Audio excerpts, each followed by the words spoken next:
Buenos días, queridas hermanas y hermanos de la Iglesia Evangélica Bautista Pueblo Nuevo. Y saludos muy cordiales también a otros hermanos que están conectados, otras congregaciones con los que tenemos el privilegio de compartir la palabra del Señor. En esta ocasión vamos a leer el texto del Evangelio de Mateo, capítulo 28, y versículos del 16 al 20, lo que conocemos como la Gran Comisión. Y dice: pero los 11 discípulos se fueron a Galilea, al monte donde Jesús les había ordenado. Cuando lo vieron, lo adoraron, aunque algunos dudaban. Jesús se acercó y les habló diciendo: toda potestad me es dada en el cielo y en la tierra. Por tanto, id y haced discípulos a todas las naciones, bautizándolos en el nombre del Padre y del Hijo y del Espíritu Santo, enseñándoles que guarden todas las cosas que os he mandado. Y yo estoy con vosotros todos los días hasta el fin del mundo. Vamos a orar. Padre Celestial, nos acercamos a ti, invocando el nombre de Jesús, que es el único nombre en el que tú nos puedes escuchar. Para darte gracias, Señor, siempre ante todo y sobre todo, por el sacrificio de Jesús en la cruz en nuestro lugar. Y también para darte gracias, Señor, por habernos llamado un día al arrepentimiento y a la fe, por habernos llamado un día a la comunión íntima contigo. Ahora también, Señor, queremos interceder por todos los hermanos, especialmente por los que están trabajando con enfermos, especialmente con los que están trabajando para suplir y proveer de todo lo necesario para que continúe nuestra vida.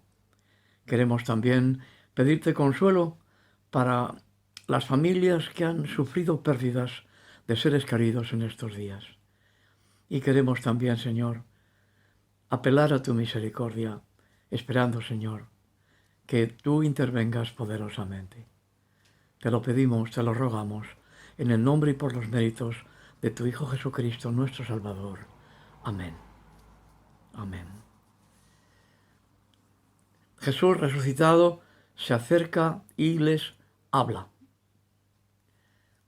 Cuando le ven, le adoran, pero algunos dudaban. Sin embargo, Jesús se acerca a todos, a los que le están adorando y a los que dudan, porque Él es siempre cercanía. Encomienda ir y hacer discípulos a todas las naciones. El original de la Biblia emplea la palabra etnias, porque habían aquellos días naciones que dejaron de existir, hoy no existen, y hoy hay naciones que entonces no existían todavía. Y termina diciéndoles: yo estoy con vosotros todos los días, todos, hasta el fin del mundo, hasta el fin de este eón. Los dos primeros discípulos de nuestro Señor Jesucristo, Andrés y su hermano Simón Pedro, y Juan, el más joven de los apóstoles, por quien Jesús tuvo siempre un cuidado especial. Por eso le denomina el evangelista el discípulo al que el Señor amaba. Ellos eran discípulos de Juan el Bautista. Y curiosamente, cuando comenzaron a ir tras Jesús, el Señor notó que le seguían. Se volvió y les hizo una curiosísima pregunta. Está en el Evangelio de Juan, capítulo 1, versículos 38 y 39. Y dice que volviéndose Jesús y viendo que lo seguían, les dijo: ¿qué buscáis? Ellos le dijeron: Rabí, que traducido significa maestro mío. ¿Dónde vives? Jesús les dijo: venid y ved. Es un extraño diálogo, pero una cosa se desprende de él con suma claridad, y es que para conocer a Jesús hay que seguirle. Hay que entrar en amistad con él. Hay que penetrar en intimidad con Él. Hay que morar donde Él mora. Las enseñanzas de nuestro Señor Jesucristo son de suma importancia, pero antes de sus enseñanzas viene conocerle a Él, ir a Él, entrabar amistad con Él, buscar su compañía. En este Evangelio de Juan, en el capítulo 12 y versículos 21 y 22, hallamos un pasaje de unos griegos conversos a la fe de Israel que habían venido a Jerusalén a la celebración de la Pascua y querían conocer a Jesús. Dice el texto de Juan 12, 21 y 22, que había ciertos griegos entre los que habían subido a adorar a la fiesta. Y estos pues se acercaron a Felipe, que era de Bethsaida, de Galilea, y le rogaron diciendo: Señor, queremos ver a Jesús. Felipe fue y se lo dijo a Andrés. Entonces Andrés y Felipe se lo dijeron a Jesús. La respuesta de Jesús es también muy interesante. Creo que en estos momentos Jesús está ante estos griegos y también ante los discípulos. La respuesta está recogida en este capítulo 12 del Evangelio de Juan, versículos 23 al 26. Jesús les respondió diciendo: ha llegado la hora para que el Hijo del Hombre sea glorificado. De cierto os digo. El original dice amén, amén. No lo tradujeron al griego. Nosotros lo traducimos al castellano y a las demás lenguas occidentales, pero en el original se conserva la expresión hebrea. Amén, amén. De cierto os digo que si el grano de trigo que cae en la tierra no muere, queda solo, pero si muere, lleva mucho fruto. El que ama su vida la perderá, y el que odia su vida la desprecia, pues este para vida eterna la guardará. Si alguno me sigue, si alguno me sirve, sígame. Y donde yo esté, allí también estará mi servidor. Si alguno me sirve, mi Padre lo honrará. Y preguntémonos, ¿qué buscamos de Jesús? ¿Qué queremos aprender de Él? Curiosamente, estos dos primeros discípulos, Andrés y Juan, que llegarían a ser apóstoles del Señor, no le dicen a Jesús cuál es el objetivo de su seguimiento, cuál es la meta de su aprendizaje, sino simplemente le responden preguntándole dónde vive, dónde mora. La respuesta de Jesús es muy corta, clara y concisa, muy sencilla. Venid y ved. En la segunda parte del versículo, Juan capítulo 1, versículo 39, se nos dice que fueron y vieron donde Jesús vivía, y se quedaron aquel día con él porque era como la hora 10. La hora 10 serían aproximadamente entre las 4 y las 5 de la tarde, lo que implica que ya estaba muy avanzado el día para que los discípulos Andrés y Juan hicieran su camino, naturalmente a pie, de regreso a sus casas. Dos preguntas importantes. ¿Qué queremos aprender de Jesús? ¿Y qué quiere enseñarnos el Señor? Antes de responder a la primera pregunta, conviene tener presente qué es lo que Jesús de Nazaret quiso y quiere enseñarnos. Y esa lección es sencillamente el reino de Dios y su justicia, que el evangelista Mateo denomina reino de los cielos, porque como buen judío, para evitar usar el nombre de Dios, según la costumbre hebrea, para de ese modo no correr el riesgo de cometer el pecado de usar el nombre de Dios en vano, se refiere al reino de Dios como reino de los cielos.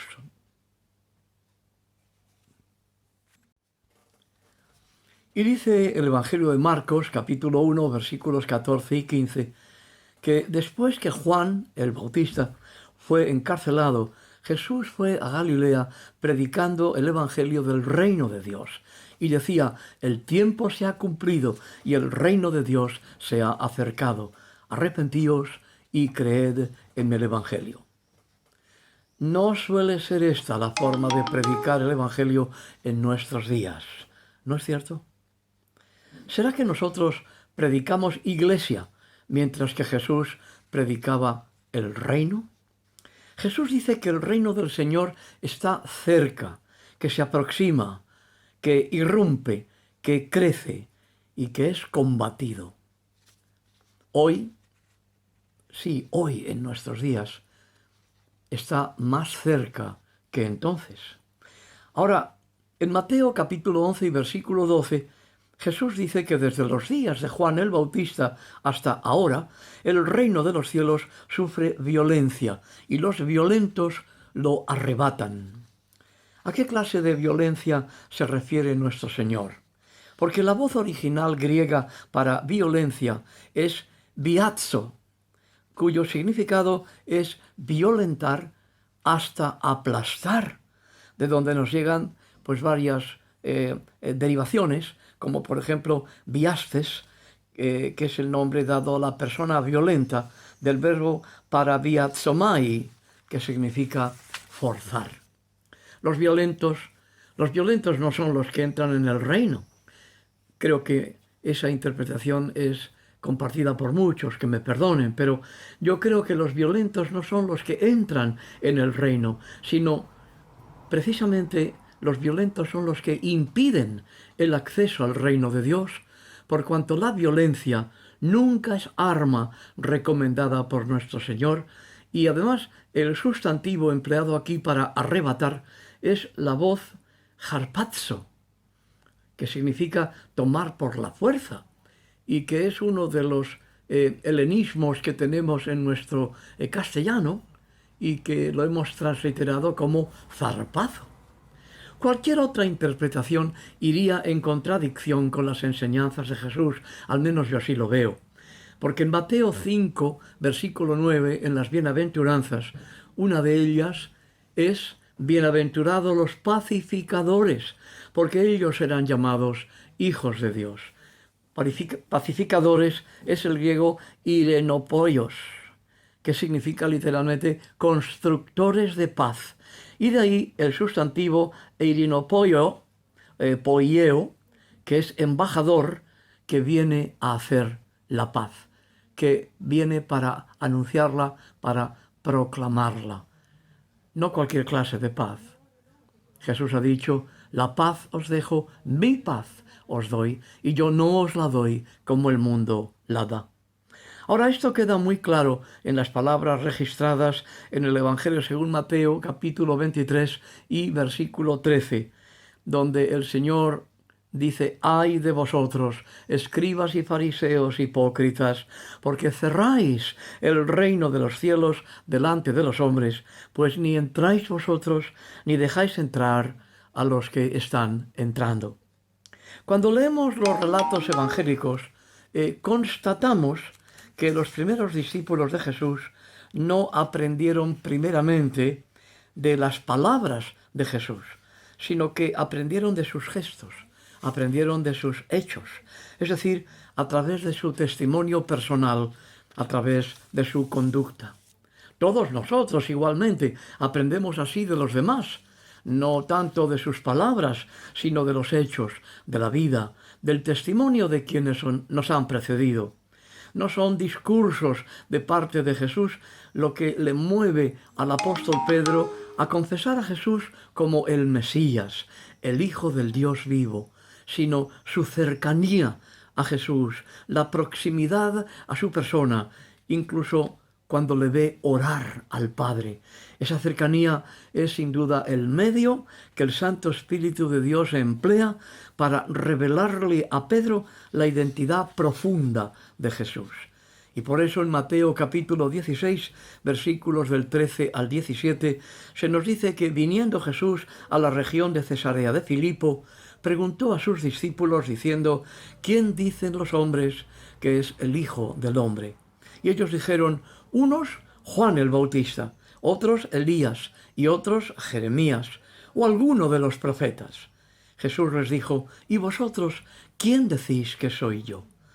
Respondiendo Simón Pedro dijo: tú eres el Cristo, el Mesías, el Hijo del Dios viviente. Entonces Jesús les respondió diciendo, bienaventurado eres, Simón, bienaventurado, sumamente dichoso. Simón, hijo de Jonás, porque no te lo reveló carne ni sangre, sino mi Padre que está en los cielos.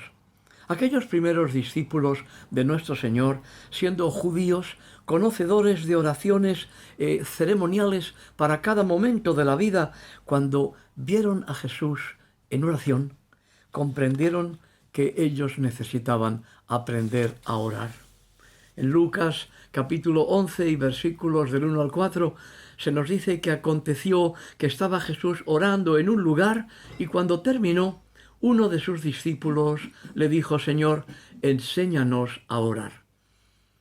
No le interrumpieron en la oración, esperaron a que concluyera. Señor, enséñanos a orar, como también Juan el Bautista, enseñó a sus discípulos. Y Jesús les dijo, cuando oréis, decid, Padre nuestro que estás en los cielos, santificado sea tu nombre, venga tu reino, hágase tu voluntad como en el cielo, así también en la tierra. El pan nuestro de cada día, dánoslo hoy. Perdónanos nuestros pecados, porque también nosotros perdonamos a todos los que nos deben. Perdónanos como hemos perdonado. Nos has perdonado para perdonar. Y si perdonados somos por ti, tú seguirás perdonándonos. Y no nos metas en tentación, líbranos del mal. Ahora, al igual que aquel discípulo de Jesús, cuyo nombre no se menciona, el evangelista Lucas no nos lo dice, nosotros también necesitamos aprender a orar, que no es sencillamente decir oraciones. Y para ello necesitamos también estar cerca de Jesús. Fue la cercanía a Jesús lo que les hizo comprender que necesitaban aprender a orar al Padre como Jesús lo hacía. Y es el apóstol Pablo quien nos recuerda que como frágiles humanos que somos, pues no sabemos en muchas ocasiones cómo dirigir nuestras oraciones, pero también nos revela dónde se encuentra la ayuda que necesitamos. Pablo nos dice esto en la carta a los Romanos, capítulo 8, y versículos 26 y 27. Nos dice así, de igual manera, el Espíritu Santo, nos ayuda en nuestra debilidad, pues ¿qué hemos de pedir como conviene? No lo sabemos, pero el Espíritu mismo intercede por nosotros con gemidos indecibles, inefables. Pero el que escudriña los corazones sabe cuál es la intención del Espíritu, porque conforme a la voluntad de Dios intercede por los santos. Un solo mediador entre Dios y los hombres, Jesucristo glorificado en el santuario celestial, intercediendo por nosotros ante el Padre como mediador. Pero aquí en la tierra nos envía el Señor al Espíritu Santo para que interceda por los santos.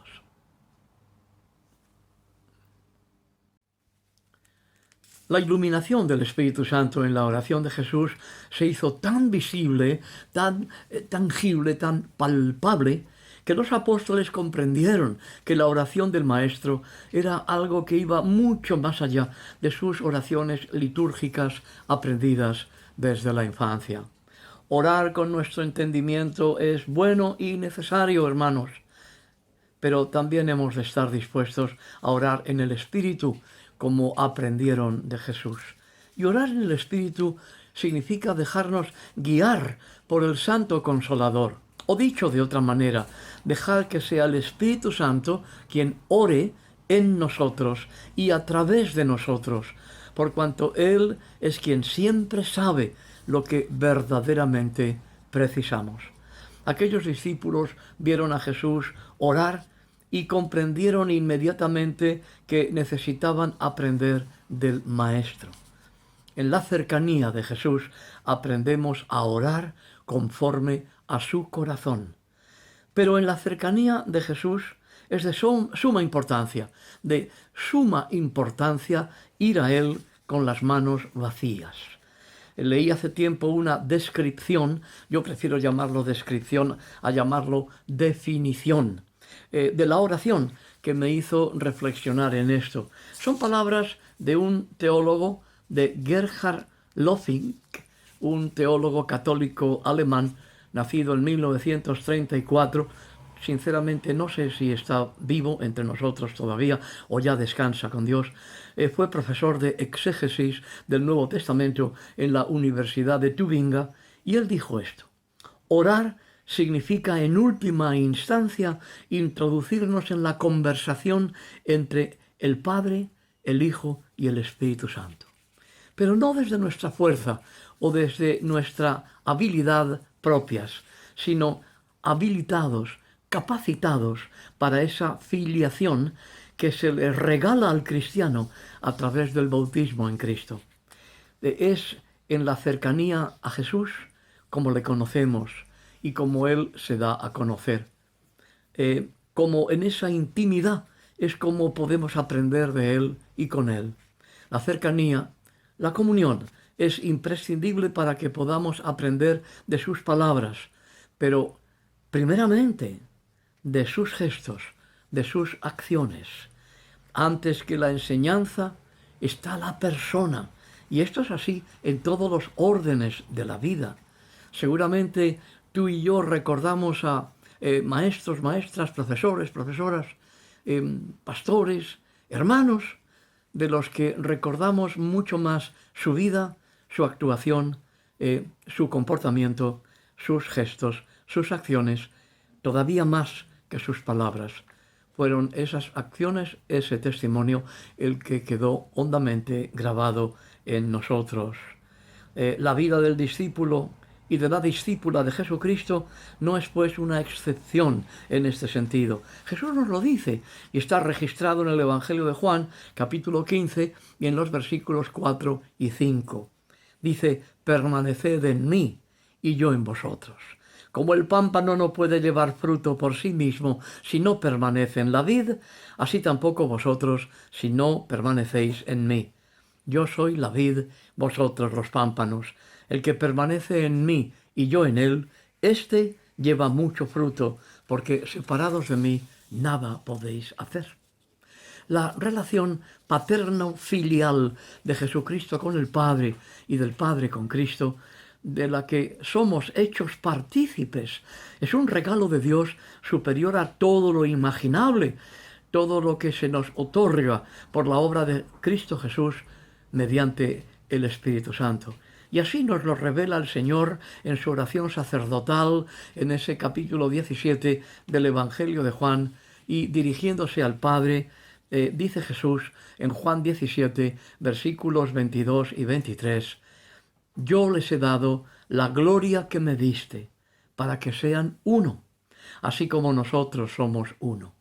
Yo en ellos y tú, Padre, en mí, para que sean perfectos en unidad, para que el mundo conozca que tú me enviaste y que los has amado a ellos como también a mí me has amado. De modo que adoptados por el Hijo, mediante su sacrificio en la cruz del Calvario, hemos sido hechos partícipes de la filialidad de Jesucristo. Y esa relación paterno-filial nos permite disfrutar de la cercanía de Jesús, de la comunión con Él. No vale la pena que aspiremos a un privilegio mayor, porque sencillamente no existe. La oración de Cristo Jesús, justo antes de que comenzara su pasión, termina con estas palabras. En Juan capítulo 17, versículos 24 al 26. Padre, aquellos que me has dado, quiero que donde yo esté, también ellos estén conmigo, para que vean mi gloria, la gloria que me has dado, pues me has amado desde antes de la fundación del mundo. Padre justo, el mundo no te ha conocido, pero yo te he conocido, y estos han conocido que tú me enviaste. Les he dado a conocer tu nombre, y lo daré a conocer aún, para que el amor con que me has amado esté en ellos y yo en ellos. Vamos a orar al Padre, dándole gracias por la cercanía que se nos ofrece en esa relación paterno-filial por la persona del Espíritu Santo. Señor, en este día y hora, queremos darte, Padre bueno, las gracias, la gratitud de nuestro corazón por habernos hecho partícipes de esa relación paterno-filial de tu parte, Padre, con tu Hijo Jesucristo, el único en quien tienes tus complacencias, y la relación de tu Hijo Jesucristo contigo, Padre, que de hacer tu voluntad hizo su comida y su bebida. Gracias, Señor, por habernos introducido en esa relación paterno-filial. Gracias, Señor, porque en esa relación nos permites vivir cercanía con tu Hijo Jesucristo, proximidad, comunión. Recibe la gratitud que hay en nuestra vida. Y, Señor, de nuevo te pedimos tu bendición para todos los hermanos y hermanas, para todos tus hijos e hijas, para todos los redimidos por la sangre preciosa de tu Hijo Jesucristo, de tu Hijo Jesús, el único nombre dado a los hombres bajo el cielo en que podemos ser salvos, en que podemos tener acceso a la vida nueva, a la vida eterna, que tú has venido a darnos, aunque nosotros ni la merecíamos ni la merecemos, pero por tu gracia y por tu misericordia nos has amado y nos amas, de tal manera que no hay palabra humana para describirlo. Por eso tu Hijo nos ha dicho que de tal manera nos has amado, Padre, que le has dado a Él, lo has entregado por nosotros para que todo aquel que cree en Él, que se fía de Él, no perezca, sino que tenga vida eterna. Porque no has enviado, Padre, a tu Hijo al mundo para condenar al mundo, sino para que el mundo sea salvo por Él. Gracias, Señor. Gracias te damos. En el nombre del Padre, y del Hijo, y del Espíritu Santo. Amén. Queridas hermanas, hermanos, hermanos y hermanas, que el Señor os bendiga y os guarde. Que tengáis un feliz primer día de la semana y todo lo que resta en la cercanía de nuestro Señor Jesucristo. Y a Él sea toda la gloria, la honra y la alabanza. Amén.